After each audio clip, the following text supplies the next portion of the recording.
आत्मा का सफर। यह हमें बताता है कि हमारी आत्मा इस संसार में कैसे आई और कैसे यहाँ से मुक्ति मिल सकती है। यह बच्चों के लिए लिखी गई पुस्तक के आधार पर बनाया गया है, लेकिन बड़े लोग भी इसका पूरा लुत्फ उठा सकते हैं। उनको भी इस जानकारी को प्राप्त करके खुशी प्राप्त होगी, मुझे यही उम्मीद है। परमात्मा प्रेम का अलौकिक प्रकाश सागर था। इस विशाल सागर में प्रकाश की लाखों करोड़ों बूंदें थीं, जो गहरी नींद सो रही थीं। क्योंकि वे सो रही थीं, उन्हें इस बात का अनुमान नहीं था कि परमात्मा कितना आकर्षक और प्रकाशवान है। हर एक बूंद प्रकाश के अथाह सागर परमात्मा का छोटा सा अंश थी। प्रकाश की हर नन्ही बूंद आत्मा कहलाई। तुम भी इन्हीं नन्ही बूंदों में से एक हो। अचानक परमात्मा के अंदर सृष्टि रचना की मौज उठी। उसने अपने में से शब्द और प्रकाश की जगमगाती अद्भुत लहर प्रकट की और इससे संपूर्ण सृष्टि की रचना कर दी। परमात्मा ने बनाए आकाश, ग्रह, सूर्य, चांद और सितारे बनाए, पर्वत, वादियां और रेगिस्तान, समुद्र, झीलें, नदियां और नाले, अत्यंत भव्य और सुंदर बनी है सृष्टि। परंतु इसका आनंद लेने के लिए इसमें कोई प्राणी नहीं था। इसलिए परमात्मा ने एक नाटक रचने का फैसला किया। उसने अपनी आत्माओं को पात्र और नवरचित सृष्टि को रंगमंच बनाया। वह स्वयं निर्देशक बना और अपने नाटक का नाम उसने जीवन रख दिया। लगभग सभी आत्माएं उसके नाटक में भाग लेना चाहती थीं, इसलिए परमात्मा ने उनसे कहा कि तुम प्रकाश के सागर अपने घर को छोड़कर सृष्टि के रंगमंच पर अभिनय करने के लिए नीचे जा सकती हो। लेकिन उन नन्ही बूंदों में से कुछ ऐसी थीं जो इस रचना में आने को बिल्कुल तैयार नहीं थीं। वे अपने स्वामी के साथ घर में ही रहना चाहती थीं, पर परमात्मा ने उनसे भी कहा कि जाओ, तुम भी मेरे नाटक के पात्र बनने का आनंद लो। तब परमात्मा ने हर आत्मा पर जो उसके साथ रहना चाहती थी मोहर लगा दी और उनसे वादा किया कि एक दिन मैं तुम्हें वापस तुम्हारे असली घर यहाँ अपने पास बुलवा लूंगा। बाकी आत्माओं से परमात्मा ने कहा कि अगर तुम भी कभी घर लौटना चाहो तो मैं तुम पर भी मोहर लगा दूंगा और अपनी अपार दया मेहर से निज घर वापस पहुंचने में तुम्हारी भी सहायता करूंगा। और इस तरह परमेश्वर की इच्छा अनुसार सभी नन्ही बूंदों ने अपना असली घर छोड़ दिया। अनेक शानदार और आश्चर्यजनक मंडलों में से होती हुई अंत में वे इस संसार के रंगमंच पर उतरी और आज यहाँ हम रह रहे हैं। नाटक अब शुरू होने के लिए तैयार था। परमात्मा ने आत्मा को एक पोशाक पहना दी ताकि प्रकाश की हर नन्ही बूंद उसके नाटक जीवन में अपनी भूमिका निभाने के लिए तैयार हो जाए। आत्मा की इस पोशाक को शरीर कहते हैं। धरती पर हर आत्मा के शरीर की पोशाक पहनी हुई है। आत्मा जितने समय के लिए एक शरीर धारण करती है और जीवन के नाटक में निर्धारित भूमिका निभाती है, उसे एक जन कहा जाता है। कुछ आत्माओं को पेड़ पौधों के शरीर दिए गए, कुछ को कीड़े मकोड़ों, सांप, बिच्छुओं आदि के। कुछ आत्माओं को परमेश्वर ने मछलियों और पक्षियों के शरीर दिए और कुछ को पशुओं के। कुछ आत्माओं को उसने दी सबसे अद्भुत दात, मनुष्य शरीर। शरीरों की पोशाक पहने आत्माएं भिन्न भिन्न दिखाई देती हैं, पर अलग अलग शरीरों में छिपी ये सब प्रकाश और प्रेम की एक सी नन्ही बूंदें हैं। हम सब एक ही परिवार के सदस्य हैं, क्योंकि एक कुल मालिक परमात्मा ही सबका पिता है। हमें हर प्राणी के साथ दया, नम्रता और प्रेम का व्यवहार करना चाहिए, क्योंकि हर प्राणी के अंदर आत्मा का वास है। संसार में जो भी जीव हमें दिखाई देते हैं, उन्हें 5 श्रेणियों में बांटा जा सकता है। अगर उन्हें एक सीढ़ी पर देखें तो इस प्रकार दिखाई देंगे।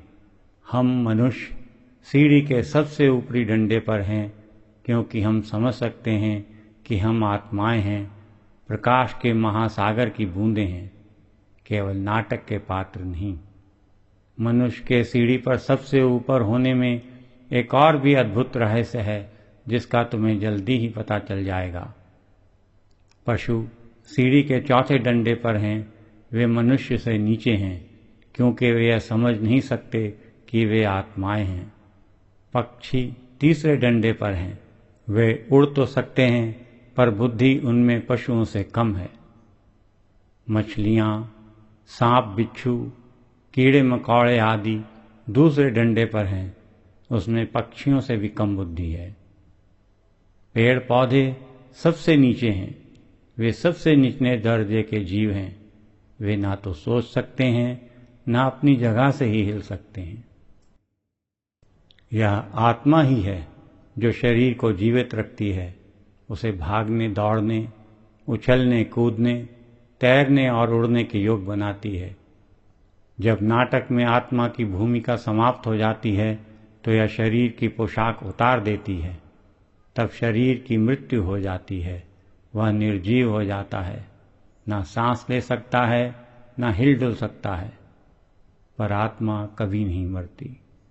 तुम्हारी आत्मा परमात्मा की एक प्रकाशमय बूंद है, इसलिए वास्तव में तुम सदा जीवित रहते हो।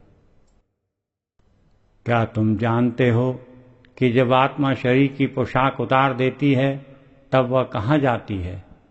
वह नए शरीर में एक नई जिंदगी शुरू करती है। उसे सृष्टि के रंगमंच पर एक अन्य भूमिका दे दी जाती है और एक नई पोशाक पहना दी जाती है। इसी को जन्म कहते हैं। आत्मा किसी भी प्राणी के रूप में जन्म ले सकती है। हो सकता है कि एक जन्म में तुम सेब के वृक्ष की भूमिका निभाओ और दूसरे जन्म में बाघ या मछली की पोशाक पहनो।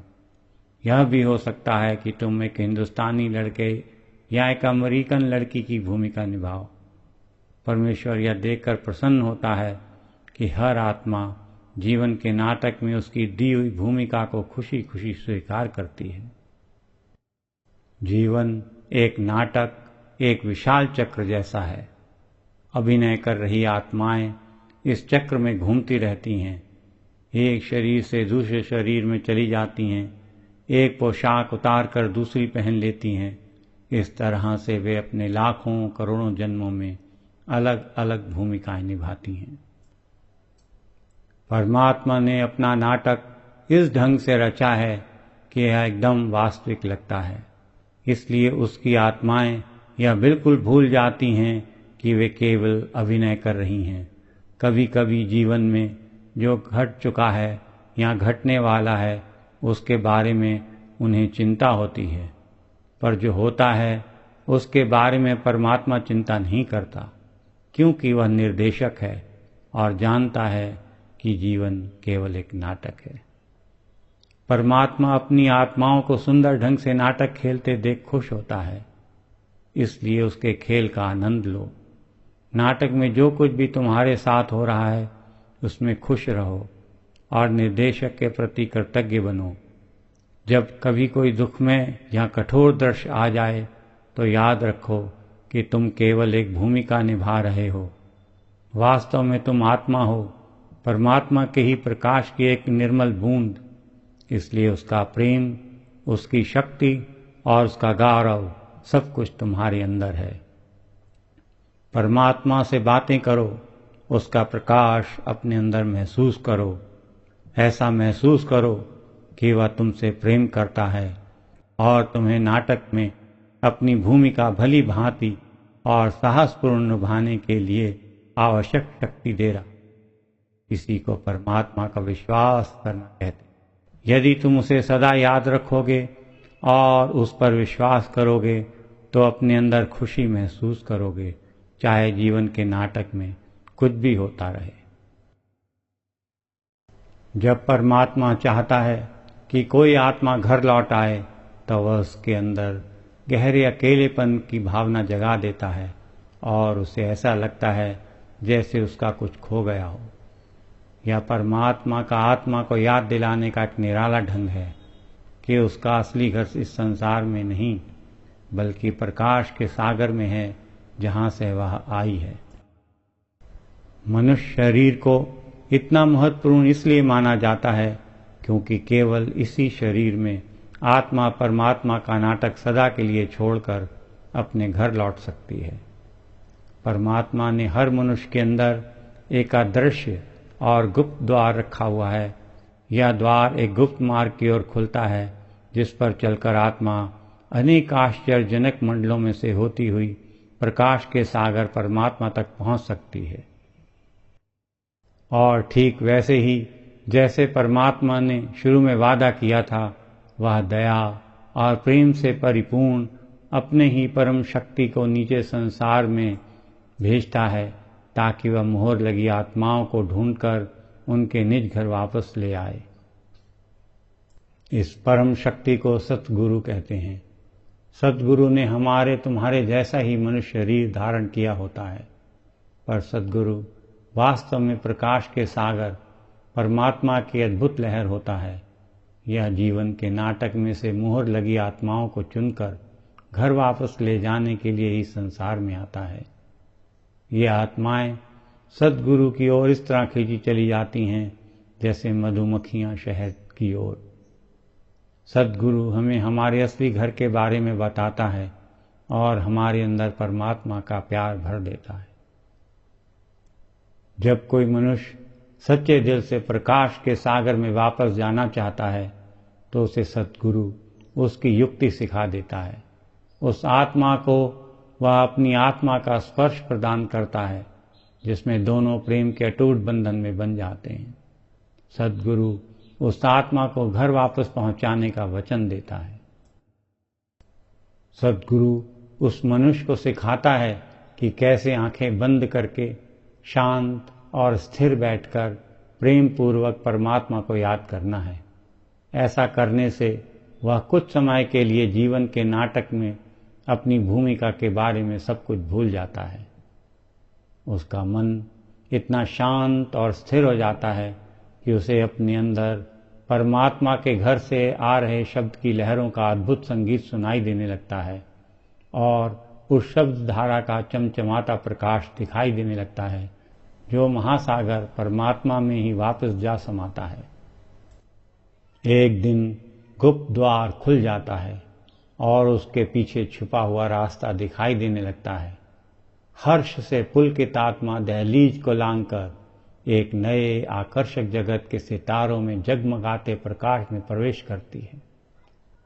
हर रोज शब्द और प्रकाश की संगीतमयी उज्ज्वल धारा के साथ आत्मा उस गुप्त मार्ग पर आगे ही आगे बढ़ती चली जाती है और फिर प्रकाश से जगमगाते उस मंडल में एक विचित्र घटना घटती है। आत्मा को आनंद विभोर कर देने वाला एक दिव्य दृश्य दिखाई देता है। सद्गुरु का अद्भुत नूरी स्वरूप, केवल शब्द और प्रकाश की धारा का बना स्वरूप, खुशी से नाचती हुई आत्मा उसमें समाकर सद्गुरु के प्रेम प्रबल प्रवाह में बहती हुई अपने घर की ओर खींची चली जाती है। यह गुप्त मार्ग सद्गुरु और आत्मा को अनेक सुंदर अनूठे अलौकिक मंडलों में से ले जाता है और अंत में आखिरी मोड़ मुड़ते ही वे क्या देखते हैं? दूर, बहुत दूर उनका स्वागत कर रही घर के प्रकाश की उज्ज्वल किरणें परमात्मा से मिलने के लिए आतुर और प्रेम में डूबी हुई आत्मा तेजी से आगे बढ़ती जाती है जब तक कि वह परमात्मा के द्वार पर नहीं पहुंच जाती। और फिर प्रकाश की कौन में द्वार खुलता है। सद्गुरु आत्मा को, उस नन्ही बूंद को पुनः उस प्रकाश के महासागर में विलीन कर देता है और परमपिता परमात्मा में समाई आत्मा सदा के लिए सुख, शांति और आनंद में रहने लगती है।